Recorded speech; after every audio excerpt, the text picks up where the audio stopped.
ઘણા દિવસ પછી મેં તીખારી બના કપડાં બાકી છે તા વરસાદ ચાલુ આપણે રસોઈમાં જ બનાવવાનું છે ડુંગળી બટેકા આ નખરી વેર કરો છો છોકરીઓ રમે છે તો ગુડ મોર્નિંગ ને જય માતાજી। તો આજે જો સવારમાં બે ગઈ છે ચા ને ભાખરી ને તીખારી ખાવા। ઘણા દિવસ પછી મેં તીખારી બનાવી છે એ પણ સાઈસની દહીં હતો ને એટલે સાઈસની આપણે બનાવી નાખી। સાહેબ પણ બે ગયા છે ગોલી ઢીંગો મારો સૂતો છે બહાર ઝીનો ઝીનો વરસાદ ચાલુ છે। ચાલો બધાય ચા ને તીખારી ખાવા। 2 hours later કામ તો કરી નાખ્યું પણ કપડાં રહી ગયા તા વરસાદ પડી ગયો જો કપડાં બાકી છે તા વરસાદ ચાલુ થઈ ગયો છે ઝીણો ઝીણો બીજું બધું ઢીંગો મારો એની પાસે સૂતો છે ઢીંગો સૂતો તા કામ થઈ ગયું મારે। ગોલી લેસન કરે છે વળિયા જ એન બાજુ વળિયું સરસ પલ્લી ગયું છે મોટ બાજુ ઝીણો ઝીણો વરસાદ આવે છે। a few moments later તો કામ તો કરી નાખ્યું પણ આપણું મેન કામ તો બાકી જ છે તો ચાલો બતાવું। તો આપણું મેન કામ છે રસોડું એટલે કે રસોઈ બનાવવાનું મેન કામ તો આ જ કહેવાય ને। તો આપણે રસોઈમાં જ બનાવવાનું છે ડુંગળી બટેકાનું શાક। તો આપણે મોળી નાખ્યા છે ફૂલ તૈયારી થઈ ગઈ છે શાક બનાવવાની।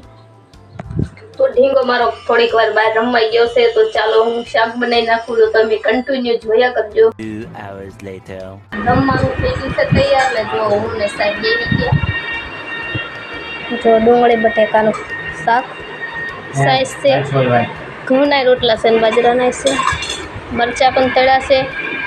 ઢીંગો મારો તો ઘડીક આવે છે અને જાય છે તકો સાહેબ પણ બેસી ગયા છે એને ચાલુ કરી દીધું છે। તમને ભાવે છે ડુંગળી બટેકા તો એમને તો ફેવરેટ છે ડુંગળી બટેકાનું જો આ નકરી વેર કરો છો તકો વાગી ગયા 4 ને જો સરસ મજાની સાંજ પડી ગઈ ને એની પાસે છોકરીઓ રમે છે નાની છોકરીઓ કુંડાળા ગાળે નાના હોય તરત મજા આવે રમવાની। પછી મારો ઢીંગો રમવા જશે કા ઢીંગા ગોલીભાઈ લખે છે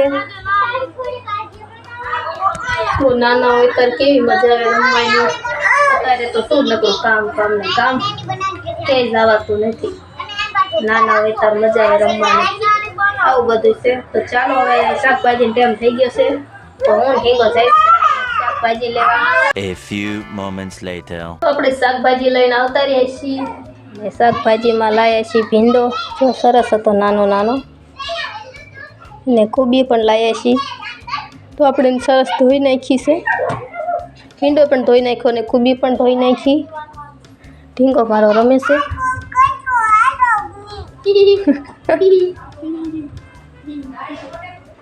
તો હવે રસોઈ બનાવવાનો ટાઈમ થઈ ગયો છે તો હજુ મને નક્કી નથી થતું કે હું ભીંડાનું બનાવું કે કોબીનું। તો મારા સાહેબને ફોન કરીને પૂછવું પડશે શેનું શાક બનાવું।